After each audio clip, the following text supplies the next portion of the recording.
Hey, everybody. Hey. How you doing?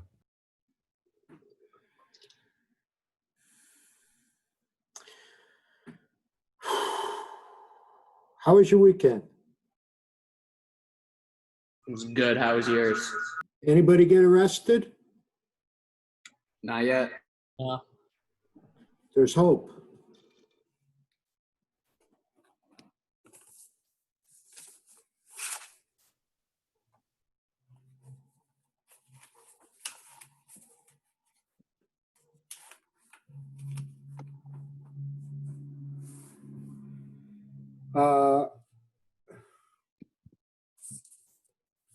Okay, I might screw this up. Robert Anderson. Yeah, here. That's Brody. Yep. See, I on the other sheet I was using, I wrote down what I was supposed to say. But now that everybody's like dropped the class to go be with Khalid Amira, I got a new sheet, you know? Yeah, it's all good. Don't worry about it. Say it again. It's all good. Don't worry about it. Matt Binkowski. Morgan Brady. Okay. I think she quit too. Max. Here. Ryan. Here. Martin. Right here. Dejor. Here. Caitlin. Bobby Friedel. Right here. Busse. Here. Megan Hill. Here. You got your video working. Yeah. Jacob. Here. James. Here. Brooke. Here. John Kenny. Here. That's Jack, right? Yep. Elias. Here. Brooklyn. Here. Will Lowe. Here. William. Sorry. Michael Mendola.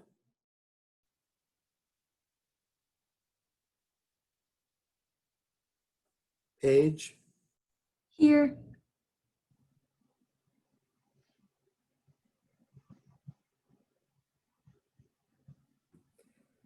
Noah. Here. Madison. Here. Brendan. Here. Joe. Here.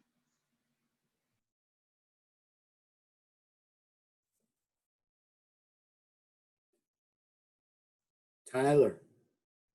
Here. Abishri.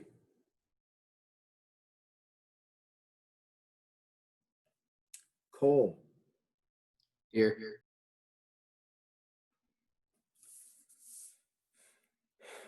Kristen. Here. Carrie.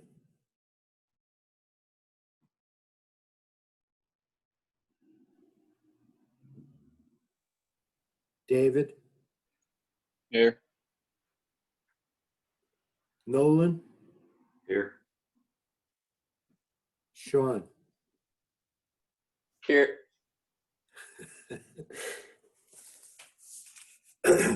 Hey, want to share with you guys, we're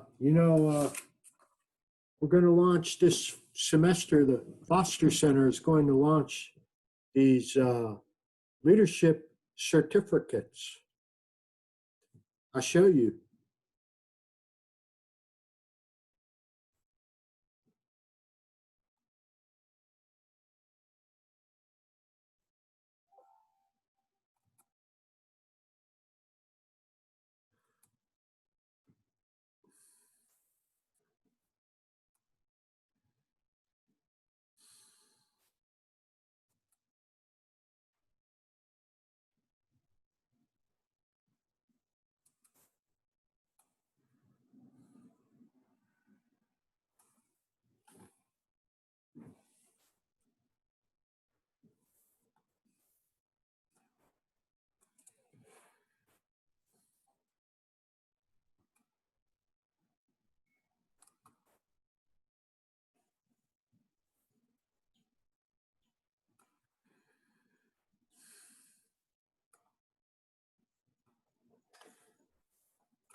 Team leadership. A leadership certificate.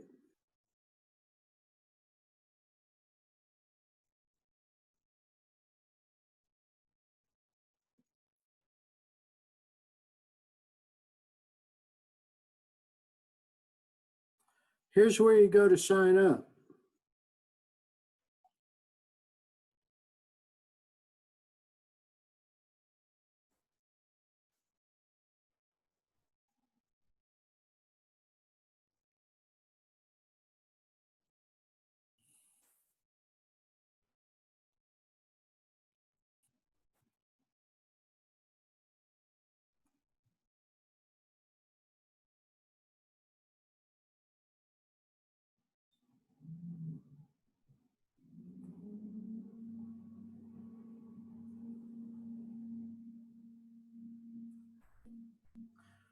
I'll send that to you all if you're interested. I'll send the flyer to you. We are going to have a meeting, a workshop on September 10th, Thursday on Zoom or in person on campus. Thursday, September 10th at 7:30. Has anybody heard of it in your other classes? Brooke, you have? Yeah, my management class briefly mentioned it. He didn't know if it was actually going to be happening or not, though. Oh, who's that? I'm blanking on his name, actually. I have no idea. I forget his name. A new dude? It's from my management 306 class, but I forget his name. Comrade? I'm not sure. Could you understand him? Yes, sort of. Okay. Anyway, I'll email you that flyer and please consider it, okay? Any other housekeeping? Anybody have questions?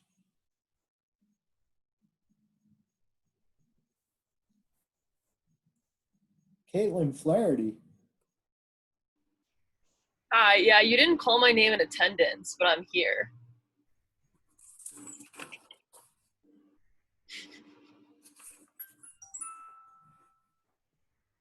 Okay, you're here. Thank God for that, right? All right. So you all know that we finished chapter 2. Yeah, Michael, I know. I saw your chat. Thank you. So we finished chapter 2, but we got to do the problems, right? So the problems are posted on Moodle. There are 5 of them. So I'm going to split you into groups, 5 groups. So naturally, the first group, do 1, circled whatever number it is. And the second group, you know, you got the idea, right? And then we'll come back, have a representative from your group discuss it with everyone. You know, it wouldn't hurt to have a look at some of the other questions that your group is not responsible for, so you can contribute meaningfully and intelligently to the conversation, if you wish. How many groups did I say? 5. Automatically, so you never know who you're going to be mixed with. How exciting, right?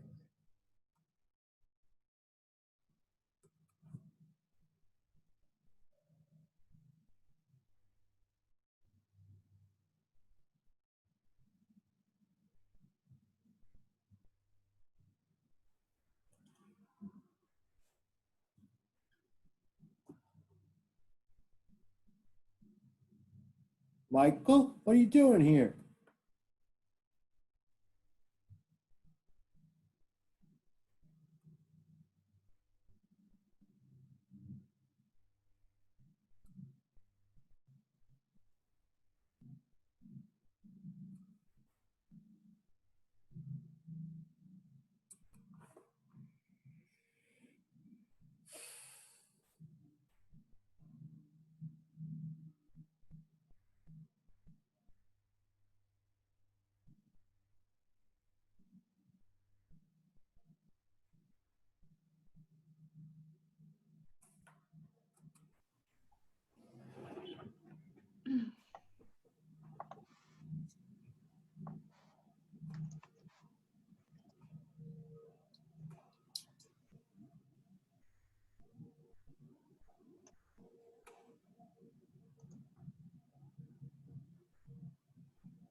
All right. Does everybody know the question? Like, do they have it up? Yeah. Yeah. just start it. I personally think that he shouldn't do the 90% interest rate thing. Seems very high. Yeah, I agree. Um, I think he's worse off. yeah, because then he'd just be owing way more money, and it wouldn't make sense. Even if since he has a job, like it just, I cannot make a case for legalizing loan sharking. I don't know what that is. I think Yeah. it's just loans with You don't high. know what loan sharking is? Oh, I didn't even know he was in this. Said that at the wrong time. Why? I don't know. I don't know what loan sharking is. Does anybody else? Isn't it loans with high interest rates? Yeah, very high interest rates. That makes sense. So I'm sorry, I'm shutting down your discussion. Please continue. All right. So we all agree that it's a bad investor. It'd be bad to get an investment from him Yeah. or a Yeah. loan. Sorry, a loan. Okay. Larry, the loan shark, he sounds like a shifty guy, doesn't he? hmm Well, let me ask you this. What's 90% of $5,000? 4,500. So how much will the car cost after a year? 9,000. 9,500. What? Would it be So 9? he's still better off taking the loan because he'd still have extra money because of the new job. So does that change your answer? Yeah. Yeah. So even though Larry, the loan shark, is being a jerk,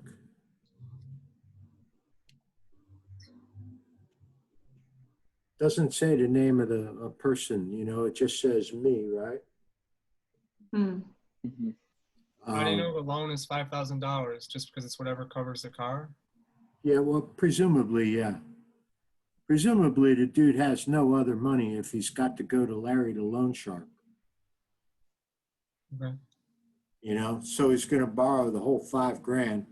He's going to have to pay back 4,500. In addition to the 5,000, but he'll still be ahead of the game.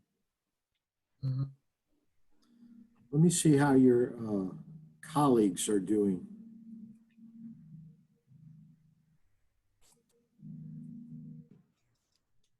How's it going? Hey,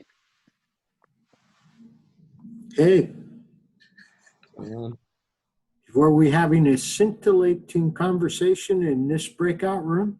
Yeah, yes. It was Yeah. nuts. What number are you guys? Which question are you guys? Number 5. Corporations do not raise any money in the secondary funds. So secondary markets are less important. Yeah. Is that true? We said it was false How come? because secondary markets allow like the public to interact in like the economy and participate in like buying and selling stocks, and then it also acts or helps like determine like the price of different assets and helps with like a constant like supply and demand, right? Okay, so it does a couple of things, right? It allows money to get moved around from people who have it to people who need it. And it also provides an information flow to the rest of the world that, oh, that company sucks, or, oh, that company's doing really well right now. Right? Good Yeah. stuff. That's good. Let me see how breakout room number 3 is making out. All right.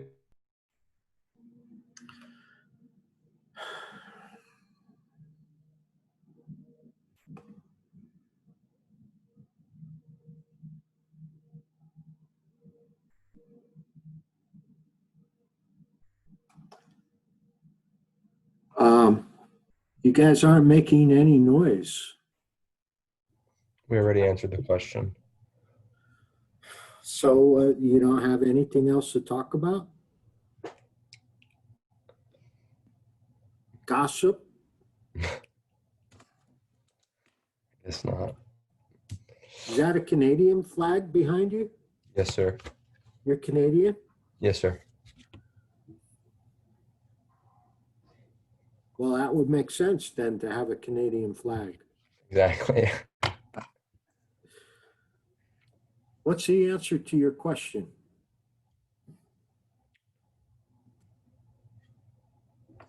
We had said that loan sharks were really like a last resort, and that people that go and visit them in the first place are kind of using them as that last resort. Loan sharks don't run like credit checks or anything of that type, and so they're able to charge high interest rates, and they don't really care about the morals of the people that are going to them, since it's already their last choice, and already their way to get back their money is not the same way that the banks would. So they're already kind of operating in a legal industry already. But you left out my favorite, which is that if you don't pay the money back, they'll kick your butt. Exactly. Yeah, that's the one that's important. They'll break your legs, you know?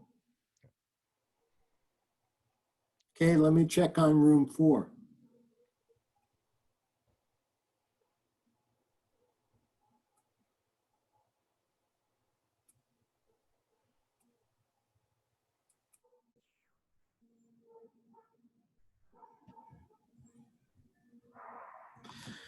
You guys aren't making any noise either. Yep. What was your question? We had 17. It was about making a loan to your neighbor.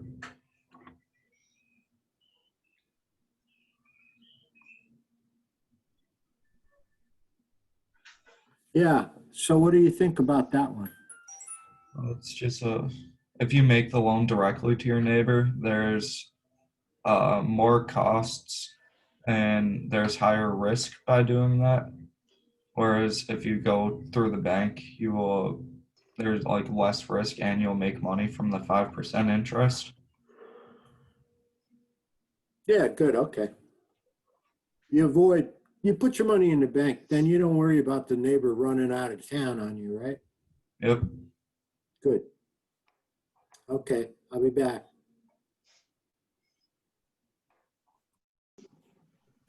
Hi, sports fans. Which ones do you have to do? 22, Oh, I think. 22. So what do we think of that? I pretty much said, you want me to give like the answer right now?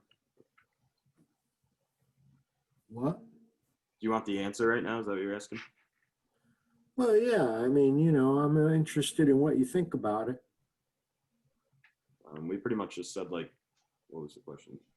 Like raising the limit reassures depositors that their money's like safe, and it prevents a bank panic. It's pretty much. A panic in like It's a Wonderful Life, right? Yeah. Okay. Let's all get back together.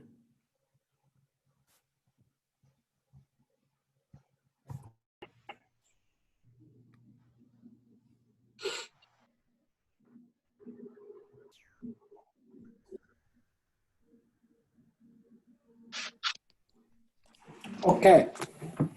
Who had the first one? I did.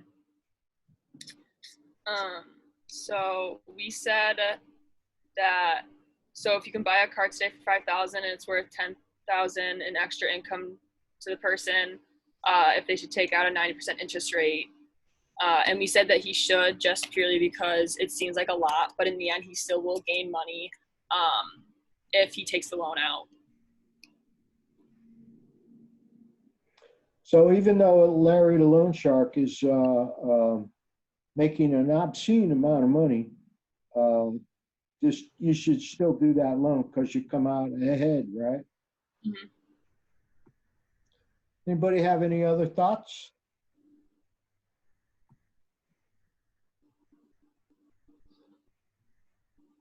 How about number 2?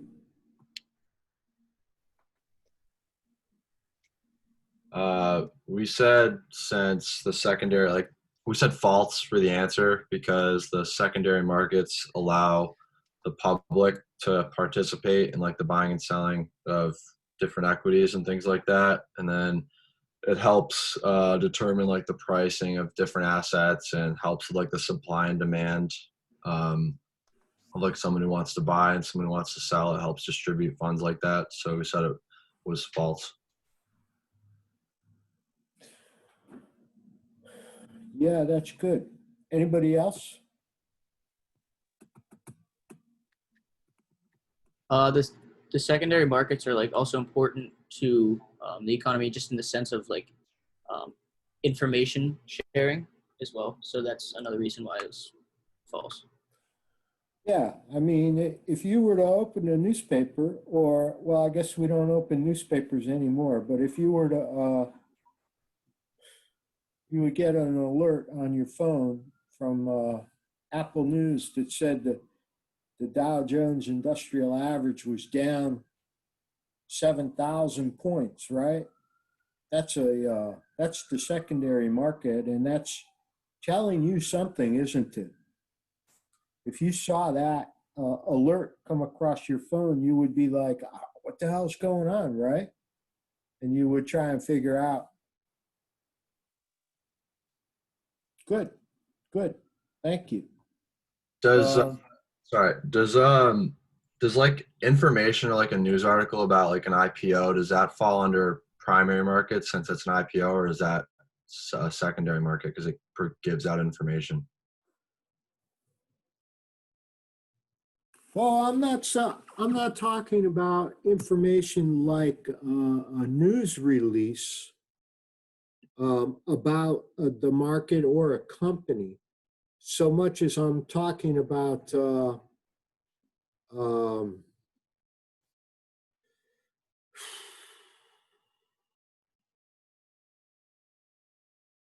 the secondary markets provide information in terms of economic health, like almost subjective, like, well, I think I'll buy that car because look at, the markets are doing well. So I correct me if I'm mistaken, but I think you might be more narrowing it down to like a news article or, I don't mean that so much as I mean the overall health, like people feel good because their portfolios are making money, or, they go home and mom and dad are like in a good mood because their retirement funds are nice and plump. Does that make sense? Yeah, thank you. Does that help? Yep. Anybody else?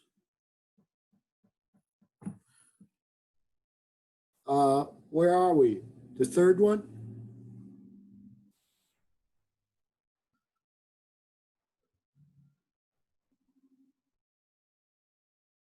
Yeah, the third one, right?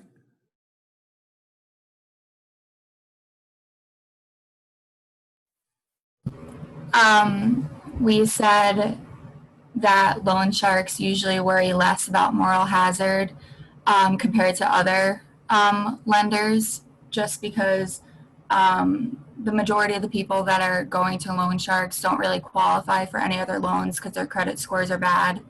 So the loan sharks just up their interest rate so that they can make more money off of them, so they don't really care what they do in their spare time. Yeah, they don't care what the people are up to, right? You made me think of a couple of things. What's a good credit score? What's a bad credit score? Anybody? I feel like anything above like a 750 is pretty good. And then like below like 600 maybe is bad. I'm not really sure what's considered bad. No, you're exactly right. You're exactly right. What's the meaningfulness of it to you as a consumer? It's the history of how well you've paid back your debt in the past. Is meaningful, right? Yeah. Because then they'll offer you more credit. So if you have a lousy credit rating, you're not going to be able to get a decent loan.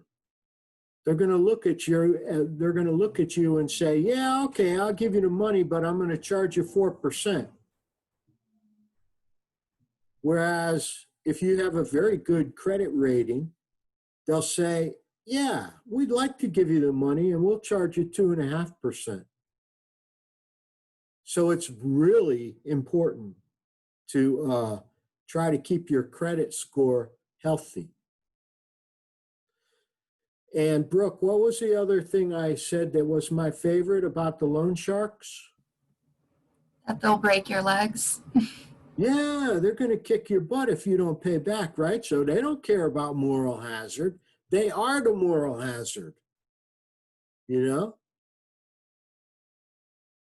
Okay. Very good. Thank you. Number 4. So we said that it's better to loan money to a friend through the bank than just like in person, because if you do it in person, there's more risk with it and you won't make any money from it compared to if you put it into a savings account making 5% interest. There's no risk and you'll make some money off of it. Yeah. I mean, you could loan it to your neighbor, you know, if she couldn't get a loan any other way, you could loan it to her and charge her like 8%, but then she'll skip town, right?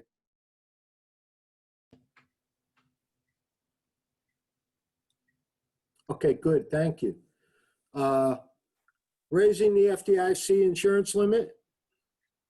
Yeah, we said that raising the limit reassures depositors that their money's safe in banks, and it prevents a bank panic, and that pretty much stabilizes the financial system.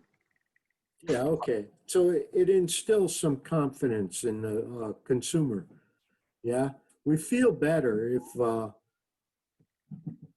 if we know our money's insured anyway, right?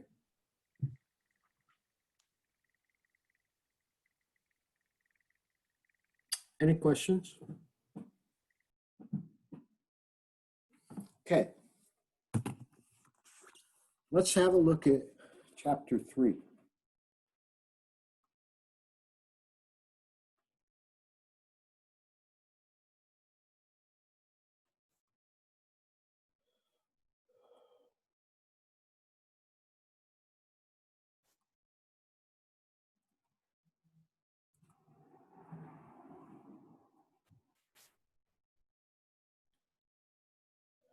Chapter 3, what is money?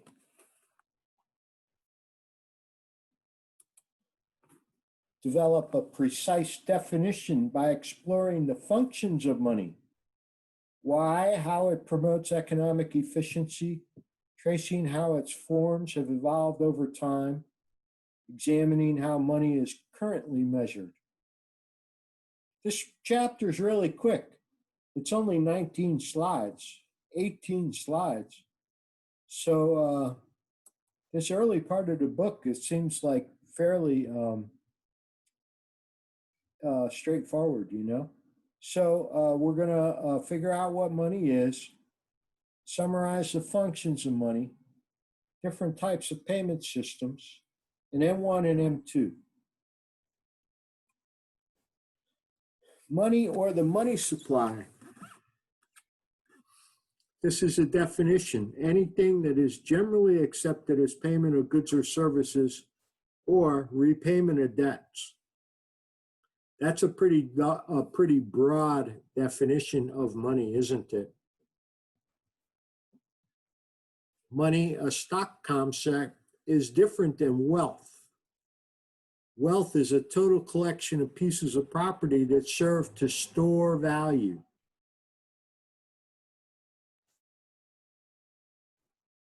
What does that mean, to store value? Is it as important, storing value?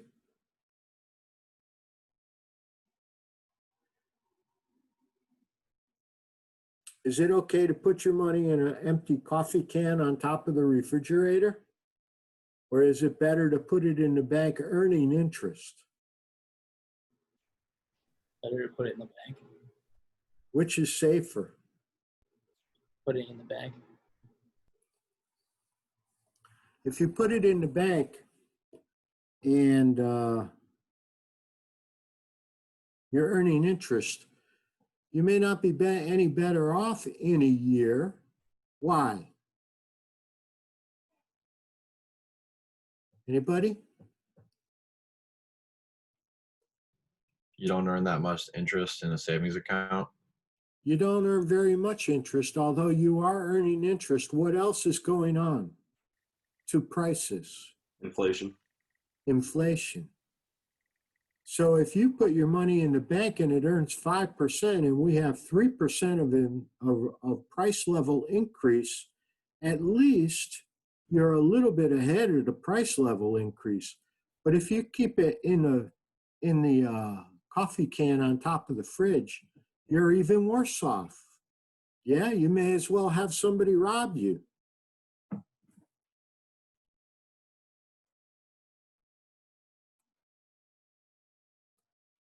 So we talk about a store of value as in wealth, and then we could talk about income as a meaning of money, like the flow of money per unit of time, right?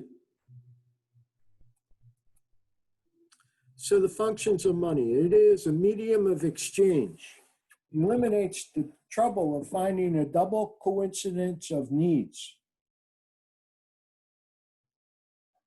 And it promotes specialization. Those are those really important things that you learn in economics, right? Comparative advantage. So trade and the benefits of trade and the importance of you do one thing well and I do another thing well, and then we don't need to have, with money, we don't need to have a double coincidence of wants. Thank God for that, right?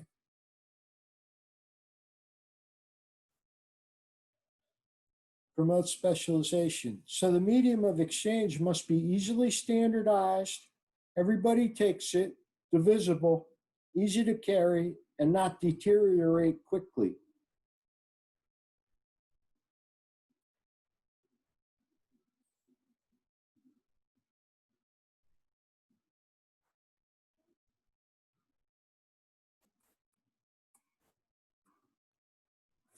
So a unit of account used to measure value in the economy, reduce transaction cost.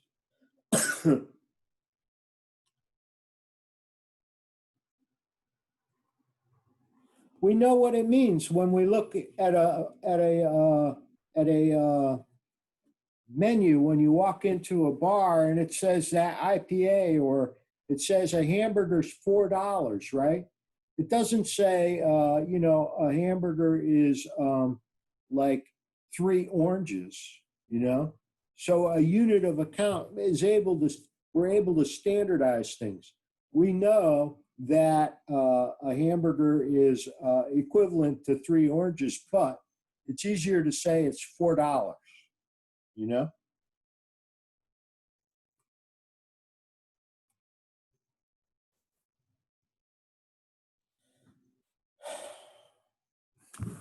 So we talked about that. Money loses, it's liquid, but it loses value when the price level goes up. And then other assets serve store of value, right? You could purchase a Picasso painting, yeah. Likely you're going to be able to transfer that into money in the future, So commodity money. Valuable, easily standardized, and divisible quantities, e.g. gold or cigarettes. So that's like, cigarettes in jail are used as money, If you're in prison and you want to get something, very often the other inmate will take cigarettes in payment. And then fiat money. I was thinking about this. while I was doing the washing up after lunch. Fiat money by decree of the government. And so the government says, this is money, you know? It's, if you look on a dollar bill, it says, you know, backed by the strength and whatever of the Federal Reserve or the United States. I forget what it says. I don't even have any, so, you know. But it says something like backed by the full faith and something of the United States. That's fiat money. Paper decreed by government as legal tender. So evolution of the payment system. Checks an instruction to your bank to transfer money from your account. Nowadays, we have electronic payment, e.g. Online bill pay. And then we have electronic money, right? We have a debit card, your smart card, your Apple Pay, right? E-cash, all that stuff is ways that you can pay for things, right? Cashless society. So people have been saying this for years, but it doesn't happen, right? E-money may be more convenient and efficient. Several factors work against the disappearance of the paper system. So we like to have something that, you know, we can put away as opposed to something on our phone that's just a number on our phone, right? What happens when you fall into the river with your phone in your pocket, right? E-money likely will increase in the future, for sure. Bitcoin type of electronic money, mining. Bitcoin is created by decentralized users when they use computer power to verify and process transactions. Although it functions as a medium of exchange, it's unlikely because it's not a good store of value.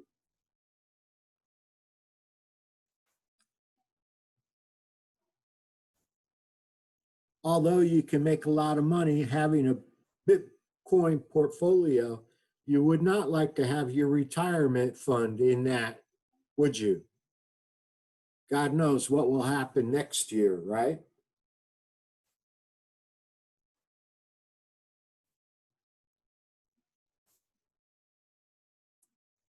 How do we measure money? What particular assets called money?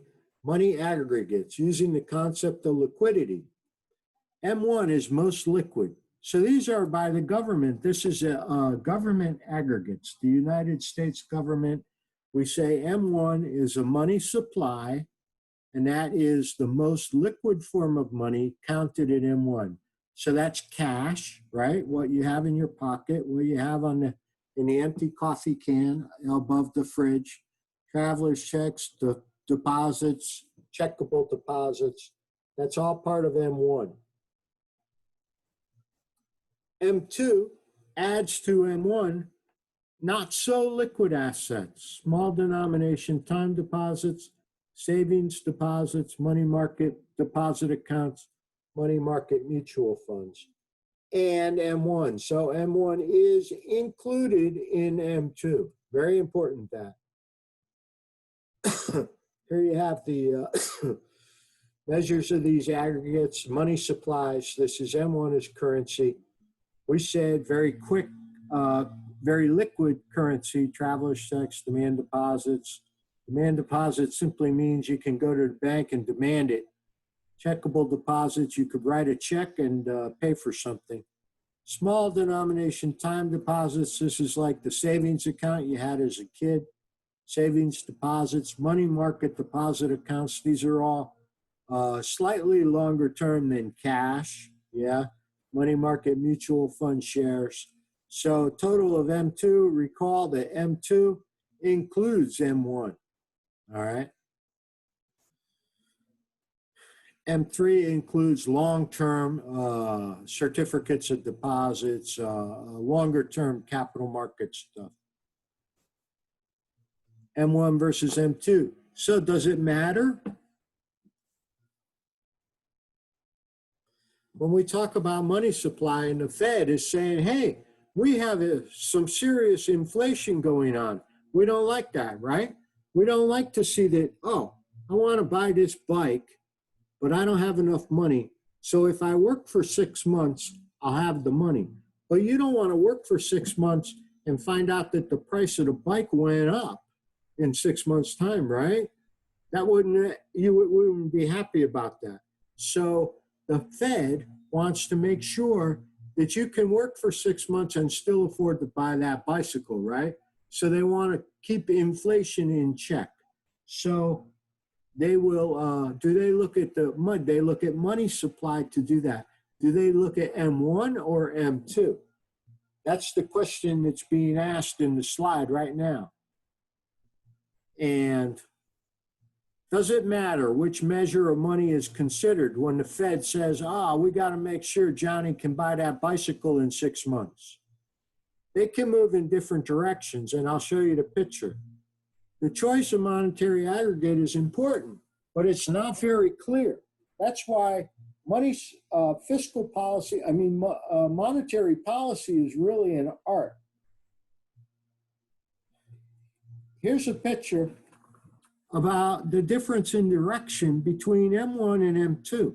So it's hard to know whether they should, what they should be doing when they're determining monetary policy. And then this slide should have been last. 4,500 of U.S. currency held per person in the United States. That's cash, right? When we say M1, go back up here. Currency, that's cash in your pocket. $4,500 of U.S. currency held per person in the United States. I'm going to stop soon. Well, I don't have that kind of money. How many of you have $4,500 in your pocket? Well, don't all jump at once. Not anybody, right? I don't have that kind of money in my pocket. I just looked to try to show you what's written on it. I don't have anything. I know where it is, though. It's upstairs on my dresser. But where is all that money? That's a lot of money. Yeah? When you say it's for every person in the United States, $4,500, where is it all? Who's got it? Somebody shout out the answer and then we can go home. Oh, wait, we are home. All the criminals and under like markets that aren't in all the like ways that are illegal in the United States and stuff. Yeah, all the drug dealers, right? They're not keeping their money in the bank, are they? You walk in the community bank in Allegheny with 10 grand in cash, and they're going to ask you some questions, right? So criminals, who else?